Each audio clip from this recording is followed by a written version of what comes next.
Hello friends, आज हम करेंगे क्लास 11th का chapter first some basic concept of chemistry को कंटिन्यू। हमने पहली वीडियो में स्टार्ट किया था ये चैप्टर। आज हमारी सेकंड वीडियो है जिसमें हम कंटिन्यू करेंगे एटम्स एंड मॉलिक्यूल्स के बारे में। Now here are representation of atoms. Atoms को हम रिप्रेजेंट कैसे करते हैं?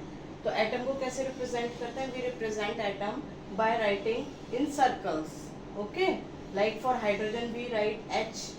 We write symbols for H, then O, N, Cu and Na. These are the atoms of hydrogen, oxygen, nitrogen, copper and sodium. Okay. Now representation of molecules. Molecules को कैसे represent करते हैं?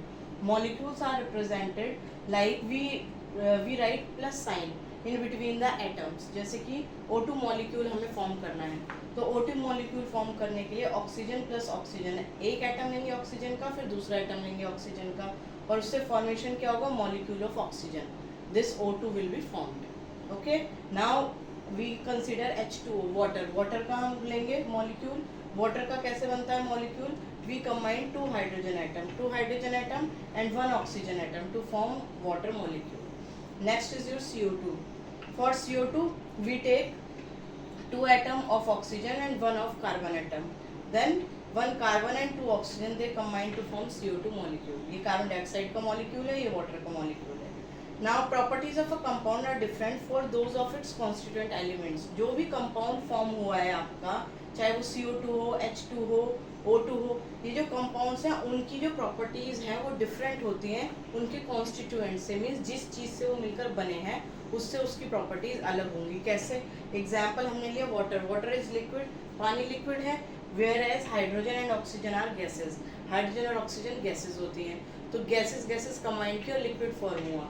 तो we can say that the properties of compound is different from its constituent elements. Okay, now we have studied that compound है वो liquid है, लेकिन hydrogen और ऑक्सीजन गैसेज हैं। मीन्स कॉन्स्टिट्यूएंट और जो कंपाउंड फॉर्म हुआ है दोनों की प्रॉपर्टीज अलग अलग है। अब देखिए इन वाटर, वाटर जो बना हुआ है हाइड्रोजन और ऑक्सीजन से, उनकी कैरेक्टरिस्टिक्स देखिए।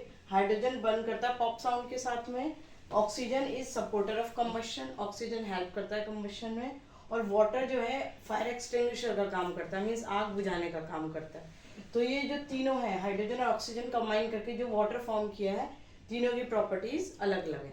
ठीक है, now properties of matter, we come on this topic. Properties of matter क्या है? मैटर की प्रॉपर्टीज को हमने 2 में डिवाइड किया है। One is physical properties, another is chemical properties. Some physical properties of matter are colour, odour, melting point, boiling point and density.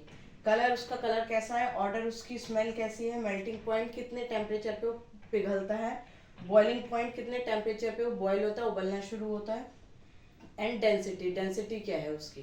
Density is equal to mass per unit volume होता है। Now chemical properties, chemical properties क्या होती है? Acidity, basicity and कंबस्टिबिलिटी।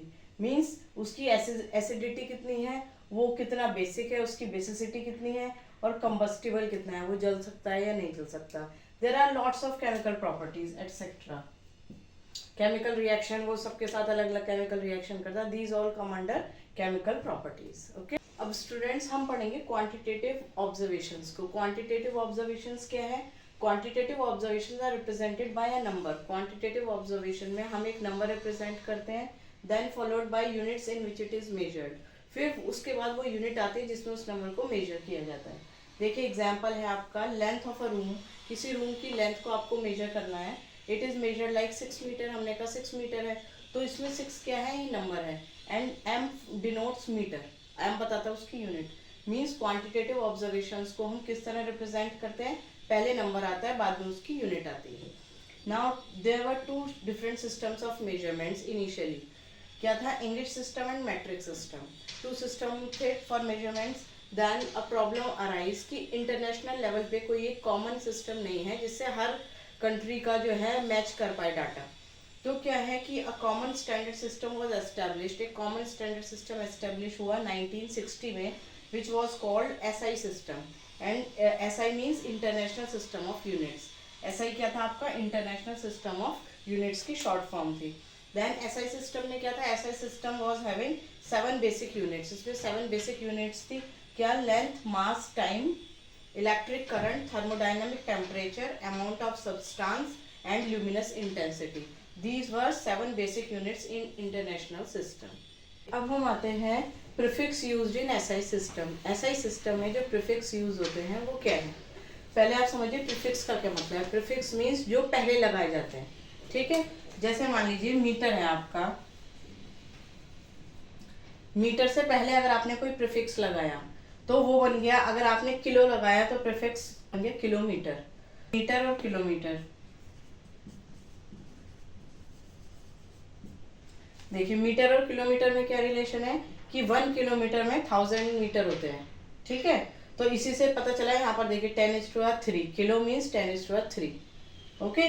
तो prefix हम use करते हैं SI system में, और हमें पता होना चाहिए कि किसका मतलब क्या है। मीन्स अगर प्रीफिक्स ये लगा है, योक्टो प्रीफिक्स लगा है, तो इसका मतलब क्या है, 10⁻, क्या। तो आपको क्या करना है, देखिए सबसे पहले हमने 2 रोज बनाई हैं। अगर आप इधर से बिगिनिंग स्टार्ट करते हैं तो 10 मीन्स होता है डेका, ठीक। और 10⁻1 है तो डेसी, 10⁻2 है centi, 10⁻3 milli, 10⁻6 micro, 10⁻9 nano, 10⁻12 pico, 10⁻15 femto, 10⁻18 atto, 10⁻21 zepto and 10⁻24 yocto. ये इनके सिंबल्स हैं। योक्टो स्मॉल वाई से रिप्रेजेंट करेंगे, जैप्टो को स्मॉल जेड से, एटो को स्मॉल ए से, फेम्टो को स्मॉल एफ से, पिको को स्मॉल पी से, नैनो को स्मॉल एन से, माइक्रो को न्यू से, मिली को स्मॉल एम से, सेंटी को स्मॉल सी से, डेसी को स्मॉल डी से एंड डेका को D and A small, okay. This was about कि माइनस में अगर पावर है तो मल्टीपल, माइनस में है तो प्रीफिक्स ये होंगे, और अगर पॉजिटिव पावर्स हैं तो प्रीफिक्स ये होंगे। जैसे 10⁻2 को बोलते हैं हम हेक्टो, स्मॉल एच से रिप्रेजेंट करते हैं। 10⁻3 होता है किलो, स्मॉल के से रिप्रेजेंट करते हैं। 10⁻6 मीन्स मेगा, कैपिटल एम से रिप्रेजेंट करते हैं। 10⁻9 है गीगा, इसको हम कैपिटल जी से रिप्रेजेंट करते हैं। 10⁻12 इज टेरा, इसको कैपिटल टी से रिप्रेजेंट करेंगे। 10⁻15 होता है पेटा, कैपिटल पी आएगा इसके लिए। 10⁻18 है exa, capital E. 10⁻21 is zetta, capital Z. 10⁻24 है आपका योटो, इसको कैपिटल वाई से रिप्रेजेंट करेंगे।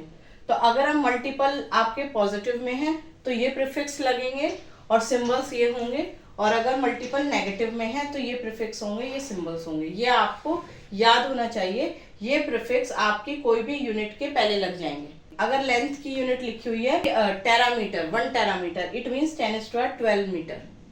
अगर लेंथ की यूनिट लिखी हुई है 1 picometre, it means 10⁻12 metre, okay.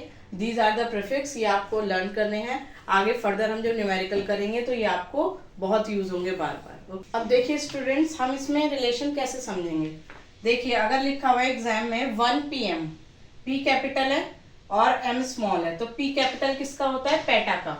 तो 1 PM का मतलब है 1 पेटामीटर। अब 1 पेटामीटर और मीटर में क्या रिलेशन है, तो 1 पेटामीटर इज इक्वल टू 10⁻15 मीटर। हमें इससे पता चल गया पेटा होता है 10⁻15 मीटर। अगर लिखा है 1 नैनोमीटर, तो 1 नैनोमीटर, नैनो को किससे हमने रिप्रेजेंट किया, स्मॉल एन से, तो कैसे लिखा होगा 1 NM, ठीक। तो 1 नैनोमीटर इज इक्वल टू, अब नैनो कितना होता है 10⁻⁹, तो 1 nanometre is equal to 10⁻9 metre, ठीक है। ऐसे रिलेशन हमें पता चलेगा। फिर नेक्स्ट है आपका 1 गीगामीटर। 1 गीगामीटर क्या है, गीगा को रिप्रेजेंट किससे करते हैं, कैपिटल जी से, और मीटर को स्मॉल एम से। तो 1 GM लिखा है, इट मीन्स ये है 1 गीगामीटर, और 1 गीगामीटर इक्वल टू होता है 10⁻9 मीटर। कैसे हमें पता चला, क्योंकि गीगा होता है 10⁻9। नाउ 1 माइक्रोमीटर, देखिए माइक्रो कहाँ पर है आपका, इधर माइक्रो होता है 10⁻6, तो 1 माइक्रोमीटर इक्वल टू, अब माइक्रो का साइन होता है न्यू, देखिए इधर न्यू, तो कैसे लिखेंगे 1 माइक्रोमीटर, इसको क्या पढ़ेंगे, ये है 1 माइक्रोमीटर। हमें इससे पढ़ना भी आ जाएगा, दिस इज गीगामीटर। पहले थोड़ी पता था हमें कि स्मॉल जी कैपिटल जी क्या है, पेटा के लिए आपका कैपिटल पी क्या है, ठीक है। ऐसे ही यहाँ स्मॉल एन क्या है, नैनो है। इससे आपको क्या क्या पता चलेगा कि उसको रीड कैसे करते हैं, और ये भी पता चलेगा कि मीटर के साथ वो रिलेशन क्या है, 10 की पावर क्या आती है। तो 1 माइक्रोमीटर इज इक्वल टू क्या लिखेंगे, 1 µm, और that is equal to 10⁻6 metre. तो 1 माइक्रोमीटर होता है 10⁻6 मीटर के बराबर, 1 गीगामीटर होता है 10⁻9 मीटर के बराबर, 1 पेटामीटर होता है 10⁻15 मीटर। इस तरह से आप रिलेशन को समझ सकते हैं। अब स्टूडेंट्स देखिए यहाँ पर इस कैसे बनेगा और आपको याद कैसे रखना है। देखिए आप याद रखिए 10 को, 10 है डेका, ठीक। 10 के बाद देखिए 1 माइनस हो गया तो हो गया डेसी। अब फिर नेक्स्ट एक 1 और माइनस हो गया तो बन गया सेंटी, एक 1 और माइनस हो गया तो मिली। इसके बाद जितने भी हैं वो 3 आप माइनस करेंगे। जैसे -3 मिली है तो और 3 और उसमें कर दिया, -6 हो गया, -6 में और 3 किया, -9 हो गया, -9 में और 3 -12, देन -12 में और 3 -15, -15 में और 3 -18, देन और -3 तो -21, देन और 3 करा आपने तो -24। तो यहाँ पर 3 का गैप है, किसके बाद? -3 के बाद। 1 से लेके 3 तक आप 1 डिक्रीज करेंगे, ठीक। अब यहाँ देखिए जैसे कि आपका 10 आपने बेस लिया, आपने याद कर लिया 10 होता है डेका। अब आप इसमें क्या करेंगे, 10 का मीन्स होता है 10⁻1, 10 मीन्स है 10⁻1। फिर हम चलेगा 10⁻−1 पे। अब अगर हम ये कहें कि 10⁻1 के बाद हम इसमें +1 कर दें तो 10 की पावर 2 हो गया, फिर 10 की पावर 3 +1, ठीक। इसके बाद से अब +3 करते जाएंगे। जैसे कि 10⁻3 का 10⁻6, देन 10⁻9, 10⁻12, देन +3 किया 15, +3 18, +3 21 और +3 24। तो आपको कॉमन ग्राउंड पर याद रखना है कि आपका 10⁻1 होता है डेका, बस। फिर माइनस की तरफ जाएंगे तो डेसी, सेंटी, मिली, माइक्रो, नैनो, पिको, फेम्टो, एटो, जेप्टो, योक्टो, ये आपको लर्न रखना है। फिर आप याद रखेंगे जब हम पॉजिटिव डायरेक्शन में जाएंगे तो डेका के बाद आता है हेक्टो, देन किलो, मेगा, जीगा, टेरा, पेटा, एक्सा, जीटा और योटो। आप इस तरह से याद करेंगे तो आपको कोई कंफ्यूजन भी नहीं होगा और आपको याद भी रहेगा लॉन्ग टर्म तक। ओके।